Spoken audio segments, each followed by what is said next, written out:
दिल्ली धमाके में अब तक जितने भी चेहरे से नकाब उतरा है, उसमें से कहीं बड़ा नाम अभी भी अपनी पहचान छिपाने की कोशिश में है, क्योंकि दिल्ली में फटा बम एक इंटरनेशनल आतंकी नेटवर्क का खूनी कारनामा है।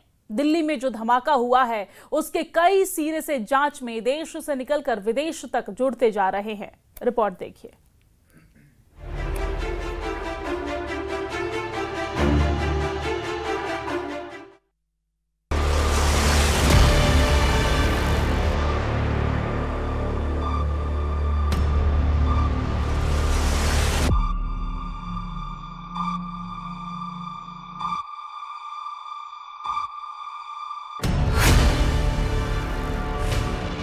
जिस धमाके से देश दहल गया, वो इंटरनेशनल साजिश की झलक भर बताई जा रही है।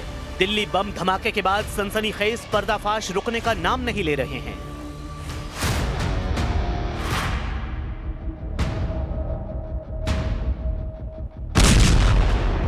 जैसा बम धमाका दिल्ली में हुआ, उससे कई गुना ज्यादा लाशें बिछाने का आतंकी प्लान था। जैसी दहशत दिल्ली में फैलाई गई, उससे कहीं गहरी साजिश का पर्दाफाश जांच आगे बढ़ने के साथ होता जा रहा है।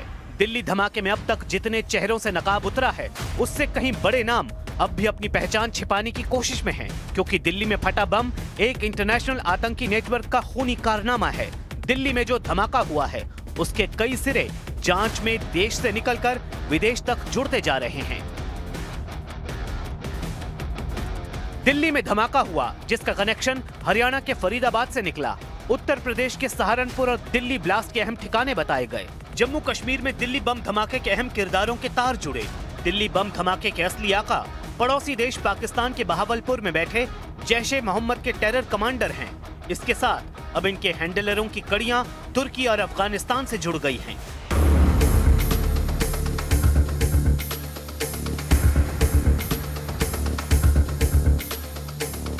तो क्या तुर्की में दिल्ली बम धमाके का रिमोट कंट्रोल था?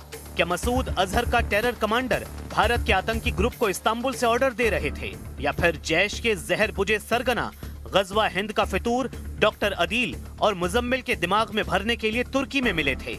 जांच अभी जारी है, मगर जो बातें अब तक सामने आई हैं, उससे सुरक्षा बल की टेंशन बढ़ गई है, क्योंकि आतंकी साजिश का दायरा सिर्फ दिल्ली तक सिमटा नहीं है। अभी तुर्की के आतंकी एंगल का कच्चा चिट्ठा खोलने से पहले चलिए श्रीनगर की उस मस्जिद में, जहां बैठकर मौलवी इरफान अहमद ऑनलाइन आतंकी पाठशाला चला रहा था। ये श्रीनगर की नौगाम मस्जिद कमेटी के चेयरमैन हैं। नाम फारूक अहमद है। फारूक ने बताया कि पुलिस ने मजिस्ट्रेट के सामने मौलवी इरफान के कमरे का ताला खोला था, जहां से पुलिस को जैश-ए-मोहम्मद के वही आतंकी पोस्टर मिले, जैसे नौगाम की दीवारों पर चिपकाया गया था। 18 दिन के बाद पुलिस आए, दिन को 4 बजे आया। वो मजिस्ट्रेट साथ था, वो सरदार है सब इंस्पेक्टर। उसने बोला फारूक साहब चाबी ले जाओ, तो चलो खोलो दरवाज़ा। हमने दरवाज़ा खोला, ये भी और वो भी। वहाँ से तलाशी की, ठीक ठाक से बजट के, तो वहाँ से निकला जैश-ए-मोहम्मद के 3 पोस्टर है। हमें नहीं पता, सरदार ने बोला यही वो पोस्टर है जो नौगामा में चस्पान हुआ।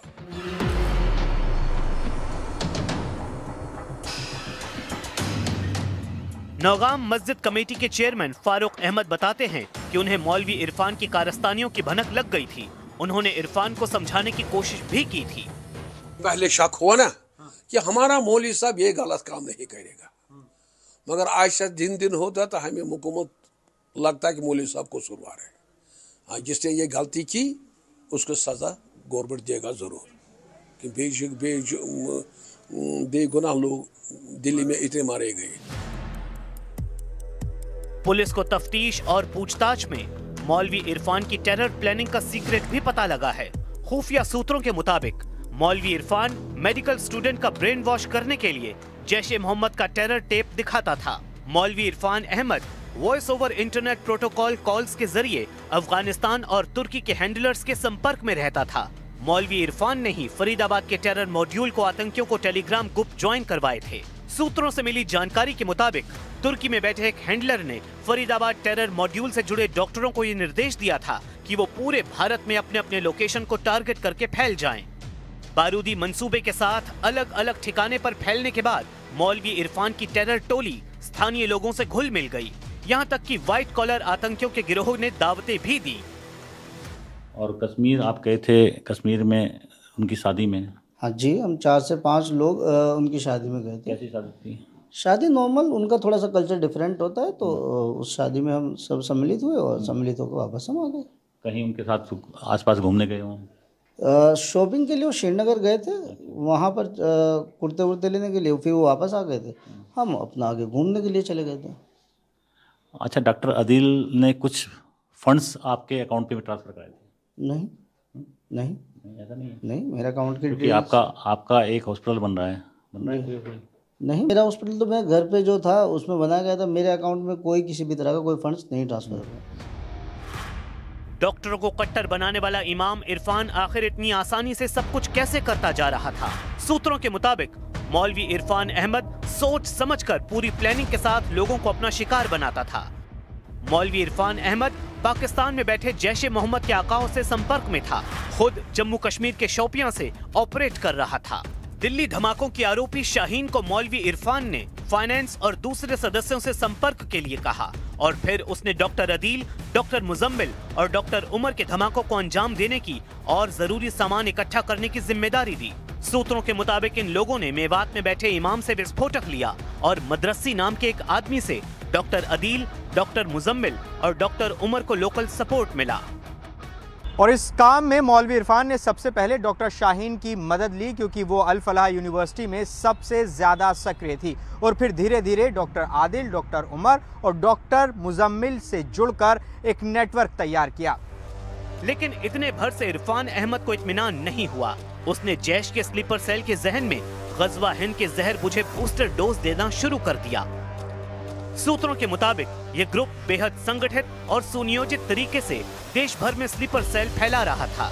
मास्टरमाइंड मौलवी इरफान ने अस्पताल की नौकरी के दौरान कई डॉक्टरों को रेडिकलाइज किया।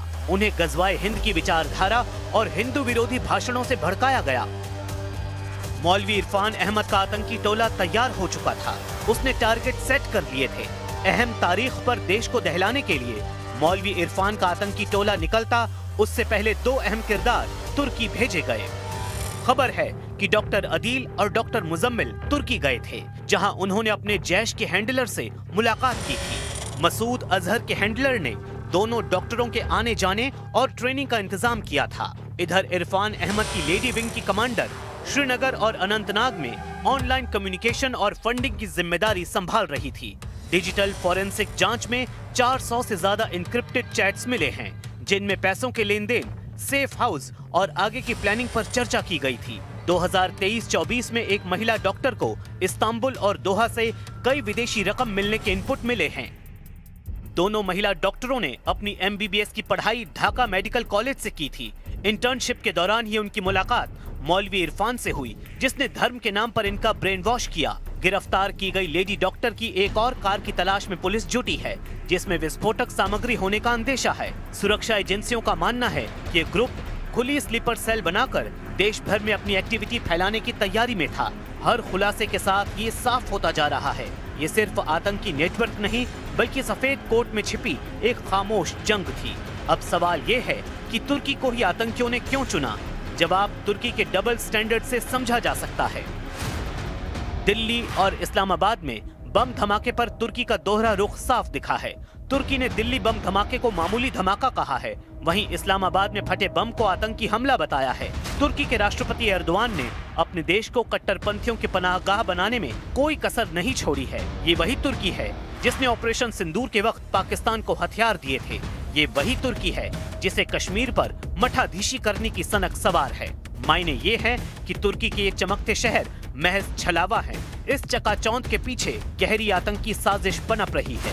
ये तुर्की ही है जो पाकिस्तान का सबसे बड़ा हमदर्द बनता है। इसलिए आतंकी आका तुर्की को सेफ ग्राउंड मानने लगे हैं। हालांकि भारत के खिलाफ विदेशी धरती पर रची जा रही सभी साजिशें धुआं होती जा रही हैं।